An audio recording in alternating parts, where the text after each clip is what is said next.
Hello, greetings, salutations. I'm glad you're here. This is Scott with KC Blade Drip, bringing to you another wonderful, detailed account of what I think and feel and my experiences with a new blade. Don't forget, every knife has a story. We're going to find out about this one in particular. Just been very excited about this.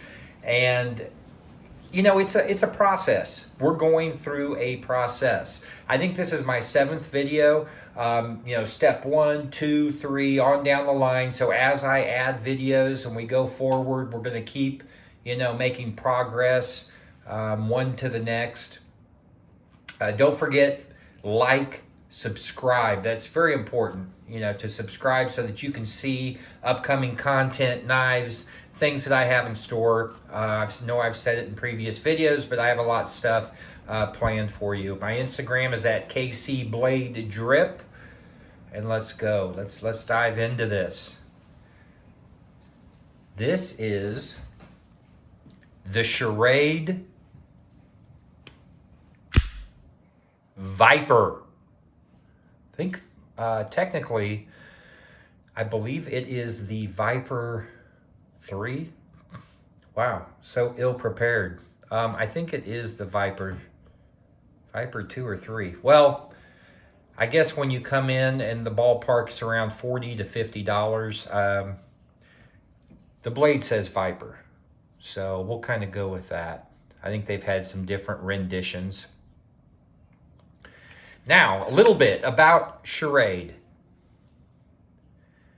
I grew up, my dad used to carry an old timer. It was a Schrade.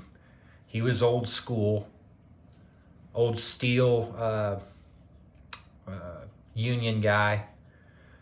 Kind of grew up in the 40s, 50s, and 60s, and he always carried an old timer or a Schrade. And looking into it, I saw this blade on Instagram. Somebody had posted a picture of it and just kind of, they put a price point, and I was like, hey, it's an OTF. And at some point, I will be doing an OTF comparison with some different OTFs because I do have a few. But with that being said, I saw this and I thought, you know what, for 40, I think it was like $40. I said, I'll buy this. What could go wrong? I want to see, it's Schrade. They're known for great products. And for all I know, they still do have good products. But a little bit about the company. They started out in the early 1900s, I believe about, and again, I'm not reading cue cards. I'm not looking at computer screens. I think it was around 1904, 1902, something in that territory. They were in business up until 2004, and then a Chinese company bought them. I don't know the name of the Chinese company, but now, folks, these are manufactured in China and then imported. When I bought this, I had no idea about that. I still thought it was a Schrade that was being made in the United States here. So that was something I learned, and I thought, I wonder if quality is going to suffer a little bit, because when you start mass producing stuff really cheap over in China, you've got some companies that are doing a damn good job and a good price point. Others, they suffer, whatever the products are. So I had a little fun on Instagram. I try to always put my knife I'm going to be looking at and reviewing that I'm carrying so that you can see what to look forward to. And I had this with Baby Yoda. And I said, will the force be with this blade, or is it going to be a fail? So just kind of let you look at it a little bit. Now, starting off with the blade here, when I picked it up, it feels okay. It feels good in your hand. Okay, let's just, and I'm not a huge specs guy because you can get those off the internet, but just to give you a comparison, the overall handle when it's closed, it's right about 5 inches. Maybe just a tad over that. Let's look at how wide this thing is. we're looking at an inch wide. The blade, I believe, is 3 and let's see what this bad boy is. 3.5 for the cutting area. Maybe a little more for the blade overall. So I think it's about the size in general as like a Microtech, Ultratech. I think it's on par with that. The handle may be just a little bit bigger, a little wider, but it's very close to that size. Now, when I first was looking at the knife, you know, one thing I didn't really care for is if you look at the pocket clip, 2 things. One, is it me or does that look like it's a little bit slanted or crooked? You know, when you look at it, it looks like just slightly it's going that way. Sure the arrow's facing the right way. Maybe it should be, we're going that way. Yeah, so it looks like it's leaning just a little bit. I mean, the clip itself is good. It's a good style clip. It goes over your jeans, your pants, whatever you're wearing, pretty simple. Is a deep carry. So when I did carry this for the week and a half that I actually did carry it and use it, it went into my pocket well. There was no issue with that. I don't like this caution blade ejects. My thing is that if you buy this knife, or if you're handling it, you should know the blade's going to eject from here. And once you find out and you eject it, you don't need to keep seeing this. This reminds me of something that, you know, from Star Wars, when back in the day when they made the Boba Fett and it had the little choking hazard of his pack on his back and it shot out and you're like, warning, this ejects. Well, thank you guys. Thank you. We appreciate that. Don't need to keep seeing it, so I won't harp on that too long, but that's one thing I didn't really like. So those were 2 things. Other than function, it works. Again, this is a $40-ish knife. So, I mean, those are things that they don't affect the performance of this knife. Got some branding here for Schrade. You have a little bit of milling. These are, dude, you know what? I guess it could be, I'm sorry, I'm just telling you my impressions. I think this may be some type of a plastic, or I'm not sure what I'm saying. I'm not sure this is aluminum. Now this is some form of steel. Now I'm sure they have a steel rail inside this, but this feels like it's some type of plastic. It doesn't feel like aluminum. I could be wrong, but again, I'm going over my impression of it. It just feels plasticky, kinda. So you've got some good grooves on the side here. That's not too aggressive on the jimping, and here as well. So, and on the back side where your handle will hold, it has some jimping here. Not too aggressive. It feels okay. There's no hot spot in the hand, even though you have the ejection button here that deploys it. That really doesn't, when you grab it, it doesn't bother you. It doesn't have a hot spot there.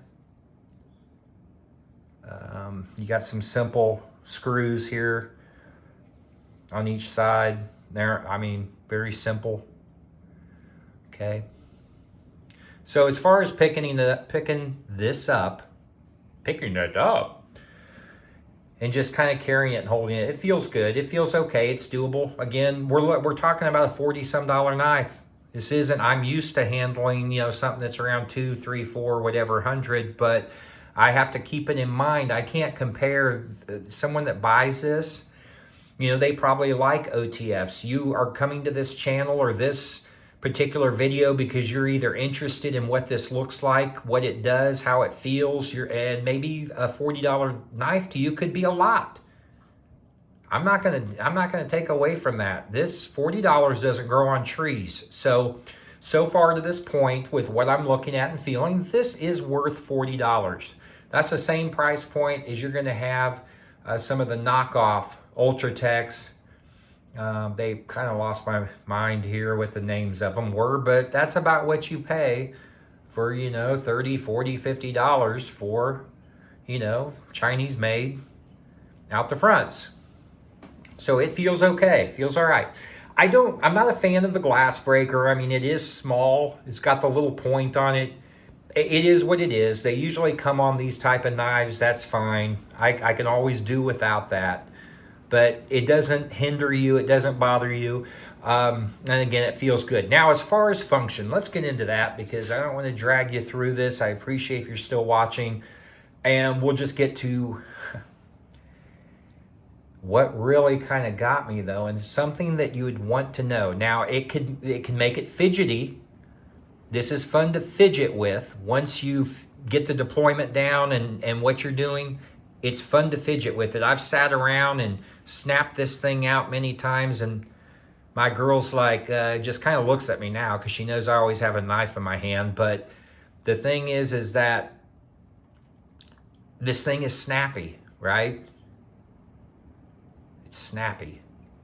So, okay, to deploy the knife, this is a single action.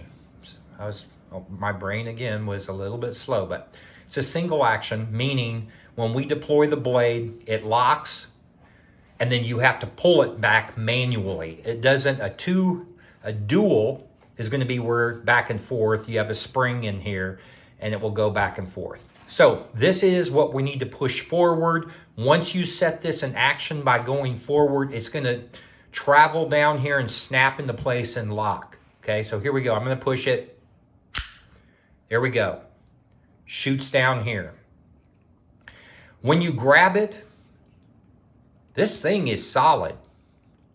There is literally very, very little blade play in this. And if you put your finger here, this and the blade and the track that's in here, this is one piece. So if you hold this doesn't move really at all. This is very, very solid and locked into place. I have more blade play in my Microtechs, and again, they're dual action, so when they shoot out, you'll have some rattle. This one, kind of a little similar in action to the Hawk Deadlock. When it shoots out, it locks into place, okay? So that is good that it locks into place. Now, here's where we have a problem with retracting the blade. I don't know it's a problem, but you see this little button up here? This little notch is what we have to push forward to disengage this. And if I push it, watch what happens. See how it drops it? Once you do that, then you can grab this and pull it back and charge it. Now, my problem with that is when you push this, yeah, it's not sharp right here. The blade itself, this area is not sharp. This is. It's like a dagger, but they don't have a sharp area right here. But when you push this, look at your finger, look at your thumb, how close it actually gets when this blade drops. You are within 1/8 of an inch or less of having your finger near that blade when you push that in. I don't think that's a very good, some people may just quickly end up cutting their finger by pushing that button right there. I mean, I'm going to do it again just to kind of show you here. You eject it, right? Locked into place. You do your work. You're done. You just push this to disengage. It drops. And we're here within 1/8 of an inch. So I'm not a fan of that, the way that works. I mean, it works, but I really don't want my finger next to the blade within 1/8 of an inch. So that's one thing. Another thing with this knife, I was thinking, well, do you really, when you're holding this, have to move your thumb way down here and push it? because you're on the end of the knife. That doesn't make, I want to have more of a grip and push something, but no, you somehow have to scoot your thumb way down here and push it to eject it. So I thought, well, what about reverse grip? If I'm holding it like this and I want to eject it, how about I just use my finger like a trigger, you know, and I push down? That won't work, guys, because what happens, and at the time I was fooling around trying to get it to do it. You push this ejects, it's on a track, it's firing down that way, it hits your fingers right here. So it was pinching the hell out of me when I did it this way. I'm not gonna do it because it kind of hurts. So this doesn't work, ejecting it this way. So flip it over, and if you're holding it like this, and you use your thumb, and the track is open, that'll work. So then you have it in your hand, reverse grip. So if you needed to stab or do some type of work, or just flip it around and you're good to go using it. So that was a way to do it, where you actually had a full grip on the knife itself. So holding it like that with your thumb, like that, that would work, because that track stays open. So you're good to go. Another thing I noticed on this particular knife, well, here's your safety. Okay, we have a safety here, which is good on this particular knife, because if this is in your pocket and this is up high, you could either putting your hand in your pocket or moving or doing something, there's the potential that you could hit this and maybe it would fire it. Although it takes pressure to push it, you could kind of bump. So I'm glad that it has this, even though I'm not a safety person on my knives. This particular one, I guess it works, and it's close to that. So you could, you know, when you pull it out, you could flip that over and then fire it. The other thing is this blade. It's not ground very well. Like this side, if you look right, I don't know how you can, the tip itself, one side is a little bit wider than the other. You're not, and it's that way on the other side as well. See, I don't know if I could capture that, but I mean, and that's just with this type of production over in China. The steel itself, I mean, hell, this is, it says 4034 steel. I mean, so you're not getting a high quality, you know, steel knife. And this is just a little bit sloppy, a little quick. So you're not getting, I mean, the best as far as the quality on the blade.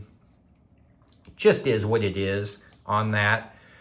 So the safety here, you got your traveling pin, thumb, whatever you may want to call that. Your trigger. And then you've got your blade, little bit off center on here. Now, this is sharp. I used this multiple times throughout the week and a half on opening packages, cutting. I didn't cut any type of food. I cut plastic, thin, like shrink wrap. I opened some bags, light cutting, but it did well. I mean, when I first got this, I cut some paper. I mean, it sliced through that pretty well. And so that's it. As far as really the function, for $40, I would say yes. It's definitely worth playing with, and it's worth $40. Hey, guys, now see, my dogs are going ape shit because they see more dogs outside. But this is worth it.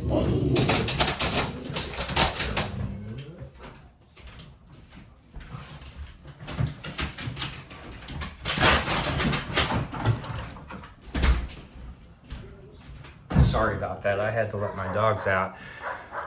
And then they're going to bark. Hallelujah. Anyways, welcome to real life.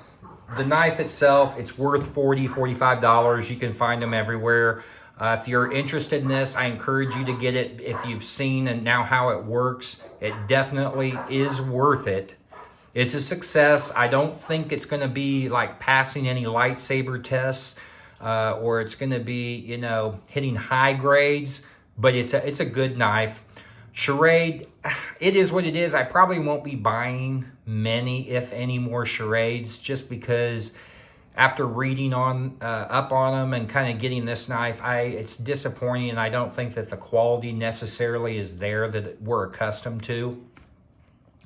And that's about it. That's all that I could cover. You know, the style of the blade, you got the type of metal, steel, the Viper. Viper, folks, this is it from Schrade. Appreciate you watching. I'm going to be having something new coming at you. It's going to be exciting. I always get excited. It's nice. We love them. We love these things. So check out my Instagram if you haven't. And I hope you have a great day finishing out the weekend here. And I'll talk to you soon. Thank you.